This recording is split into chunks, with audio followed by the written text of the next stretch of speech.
Shri Anandamayee Ma by Shri Swami Chidananda of the Divine Life Society, Rishikesh. Beloved immortal Atman, beloved seekers and aspirants, yesterday we were referring to saints and sages as being of two types. Some who were born like other human individuals but who, by their prayer and persistence in spiritual life, went beyond to God realization. The second category were never born, ever free souls with some mission on earth, eternally free, perfect beings. In the case of the latter category, many are born with their advent announced before their birth, and with their birth attended by many supernatural, supernormal signs. Sometimes they give indications of their spatial divine origin through certain events or actions. Even in their young age, there was no question of any spiritual struggle in them. Sometimes, if they seemed to do sadhana, it was more as an example to guide others rather than for any necessity of theirs. Among this unique class of never bound, ever free beings, we have our worshipful Shri Anandamayee Ma. Shri Ma was born in Bengali family in a rural part of East Bengal, which is now a separate state under the name of Bangladesh. It was part of India and Bengal at that time. Her father and mother were both pious, God-fearing people. The spatial uniqueness of this child when she was born was something we could learn only much later from the lips of Ma herself. Otherwise, there was no means of knowing what the state of consciousness of this child was when it was in infancy. But it is now definite and certain that even from the time of being born, the consciousness of the child was one of awareness of its spiritual identity. The little infant in the cradle gazed around and saw its surroundings and people moving about, but it was aware that it did not belong to that outer environment and was fully aware of itself as an ever free, ever perfect soul. At all times, the child was fully aware that it was pure, untrammeled spirit, without limitation of body, mind, or identity. It knew itself to be Satchidanand Atman. From that state, it watched like a witness the parents and relatives at home, as if in a play or dramatic performance. So the child grew up in a state of awareness of her true self.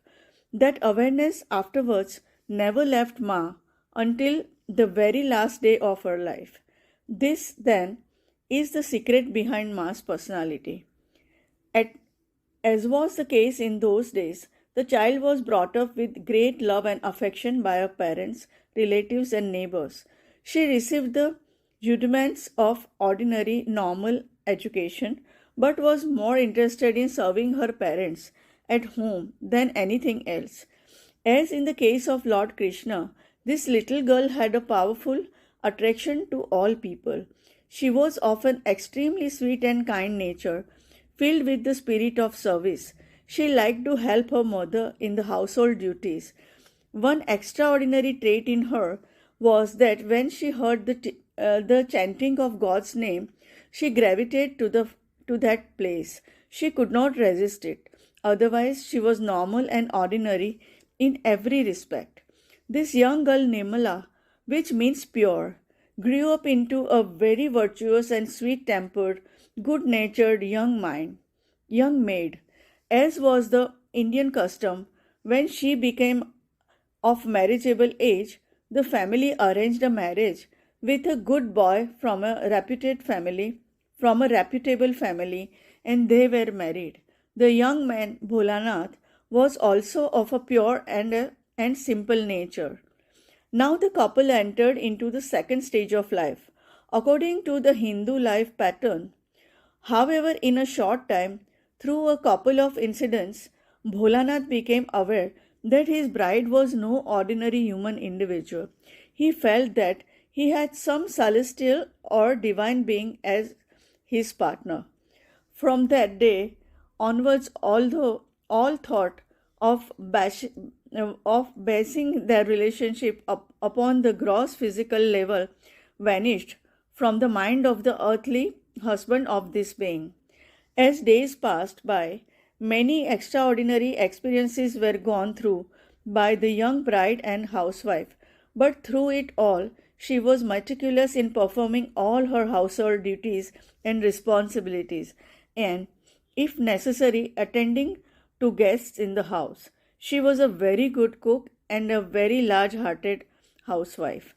At this stage, extraordinary phenomena began to occur in and through her body. The husband would sit after supper in bed, put up the mosquito curtain and smoke. After finishing in the kitchen, his wife would come into the room and sit on the floor. As I told you, she had no special spiritual sadhana routine. She was engaged in household work, but suddenly from nowhere various ingredients of worship began to manifest in front of her. Her body started to assume various yogic postures, and kriyas began to manifest in and through her body. Bholanath had a clear vision of all that was happening. He watched in wonder and silence. The young housewife was at that time in a particular state of trance, was not aware of her body. Soon various kriyas manifested in her body. A fire appeared and she made use of all the ingredients for doing worship. When the whole thing was completed, she would go into a deep trance and all the ingredients of worship would vanish and the place would be exactly as it was before. But remnants of the worship in the form of flowers would be left behind. This went on for many weeks and months. Until this time, the nature of this young person and their mutual relationship was known only to themselves and God. No other person was aware of their special relationship. But soon it came to the knowledge of an office colleague of the husband, who was genuine seeker and devotee of the Divine Mother. He expressed the ardent desire to have the darshan of Ma. So one evening, he accompanied Bholanath home from the office. Arriving home, they met Nirmala, and from the moment the man set eyes on her, he immediately fell prostrate on the ground in the adoration. He saw in her the very veritable Divine Mother. He called her Anandamayee Ma, into bracket, bliss-filled mother. After that, the devotee started coming to the house for satsang with Ma. At that time, she was an unassuming young lady, quite normal in all other ways. But when not engaged in work, she had a far-off look, as if she did not belong here, but in timeless eternity. She was subject to various moods and states. During this period, whenever the divine name of the Lord was recited, she immediately went into a higher spiritual state. It was in this way that the life of Ma began and grew into a center of inspiration and blessing, and a center of many miraculous healings as the years rolled by. All the times, she was continuously in a high state of spiritual consciousness, of self-awareness, which had come along with her when she was born. It was in the year 1943 that Swami Chidananda, who was not Swami Chidananda that time, bid farewell to secular life and surrendered at the feet of Holy Master Swami Shivananda. At that time, a learned philosopher and professor who was the head of the Department of Philosophy at Calcutta University was a regular visitor to Rishikesh. He was a student and disciple of a very learned Pandit who was head of the great Kailash Ashram Center of Sanskrit study near our ashram in Rishikesh. Being a devotee of that very learned Mahatma, the professor used to spend some time with him, and then he would come and visit Gurudev before returning to Kolkata. There were few visitors during those those days, and the few who came got a lot of time from Master.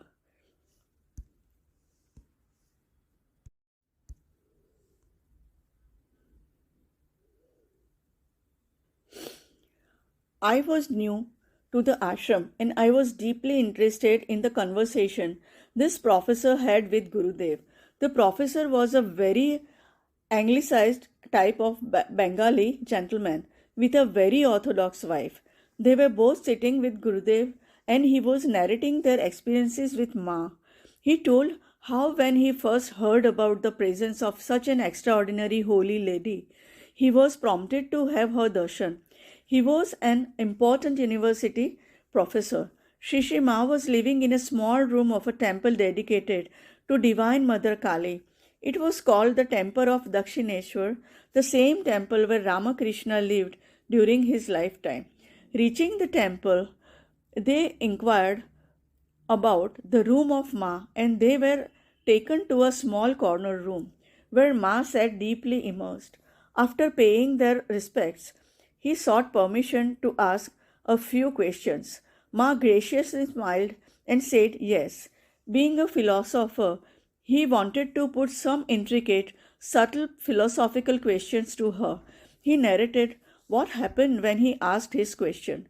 He told Swami Chidananda, even before I had finished my question, there came a torrential outpouring of words from Ma, dispelling my doubts, answering my question, and bestowing much more upon me, leaving me wonderstruck. It did not seem like the words were coming from this being sitting in front of me. It was like a great shower of luminous wisdom coming in and then issuing forth from her mouth. Fascinated by this flood of wisdom, the professor continued to pose questions, and each time before the question was completed, the answer came in this extraordinary manner. He had been told that Ma never had formal schooling at all. He returned to his home a very much humbled professor and doctor of philosophy. He determined that such a real spiritual phenomenon should not remain hidden from public knowledge. Others also should have a glimpse of an experience of this phenomenon. He had some learned colleagues from a prestigious college in Pune. He decided to write them and invite them to Kolkata for their summer vacation. They were all pure intellectuals and academics and not devotees like himself. They agreed, and that summer, two more professors came to Kolkata.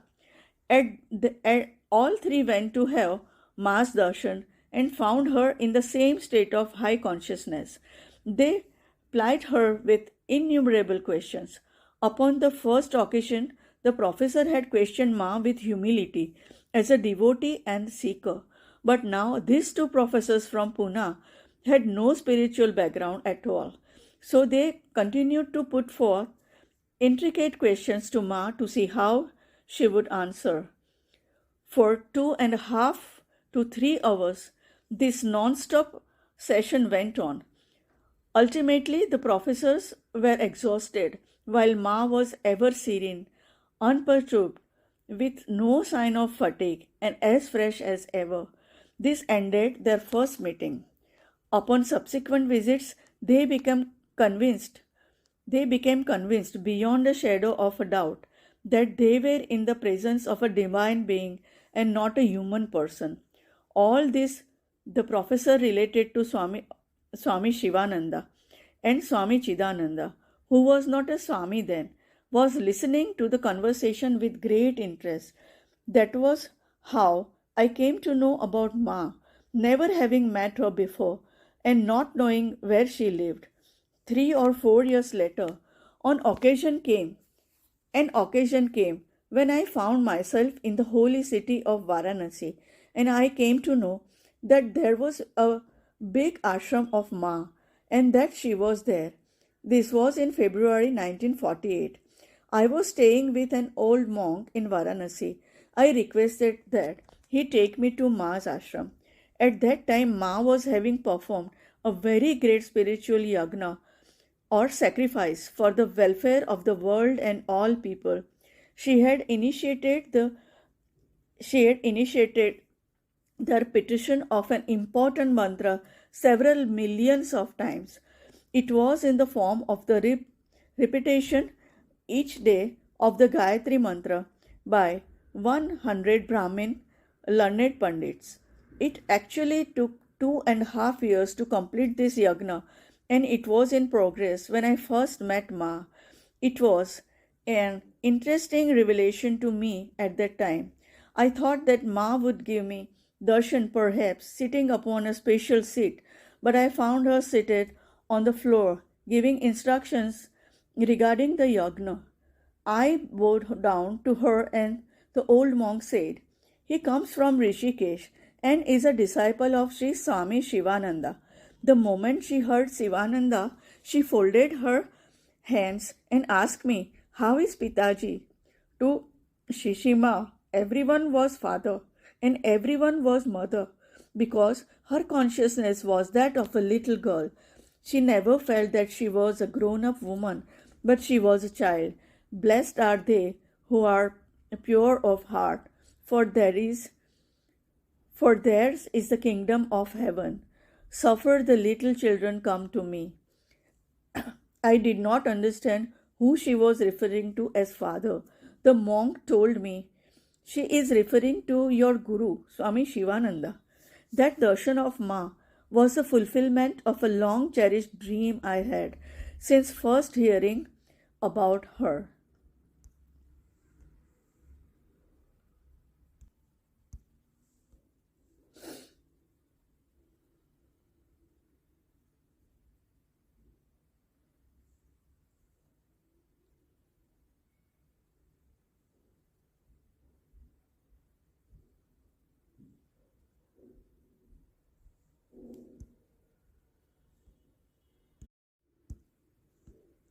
Ma is a curious mixture of absolute being in the divine being, combined paradoxically with a practically in the outer.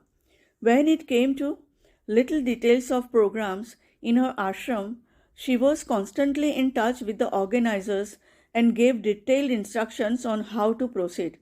Ma's advent was to bring about wide awakening in the inner spirit of present day humanity. It was to bring about a great spiritual wave that would lift mankind's life to a higher level.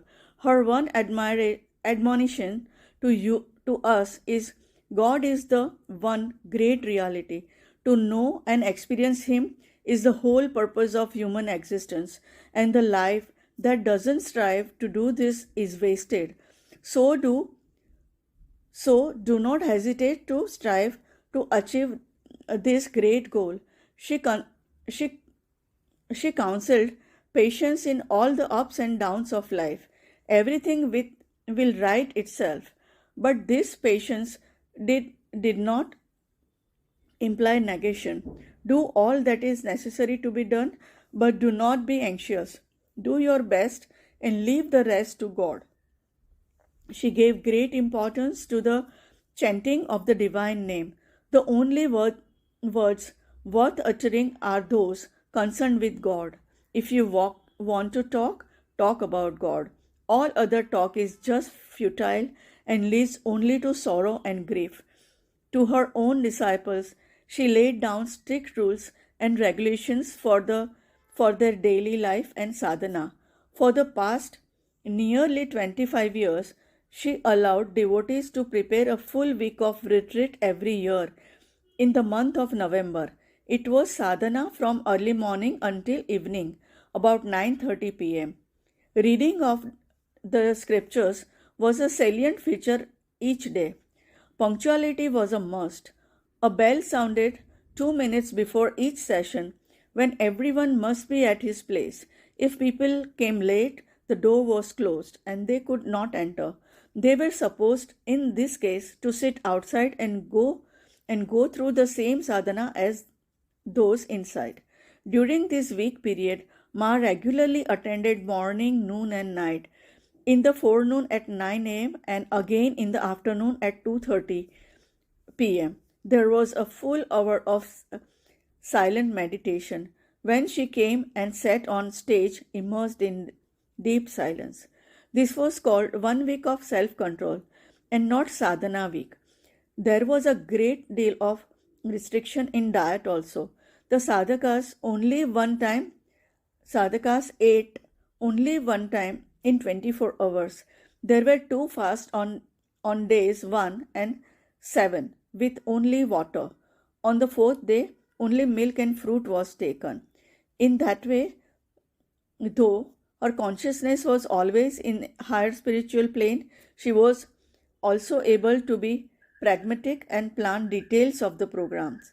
The colleague of her husband, who first discovered her, was the first one to write a detailed biographical sketch of Ma. He wrote a book entitled Mother as I Knew Her under the name Brother Majji. There have been innumerable times when I had Ma's darshan during her birthday celebrations. Every time I found was standing in the presence of an impersonal divine being. She was a great light, a spiritual luminary in India, for India and for the whole world in the century.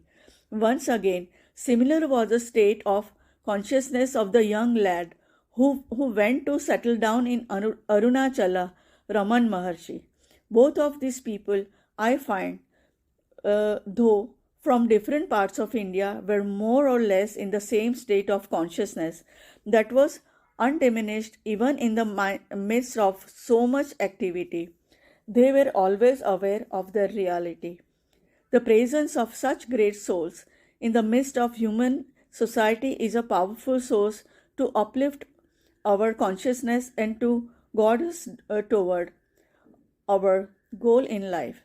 Literally and truly, they lived only for others, and in this life they had obtained whatever was to be obtained. These beings, having cast aside their physical bodies, are no less present amidst us at this moment than they were present in their physical bodies. We bow down in homage to their presence, and now also we bow to the Great Father, Time. So we must conclude for the moment. God bless you. Jai Jai Ma.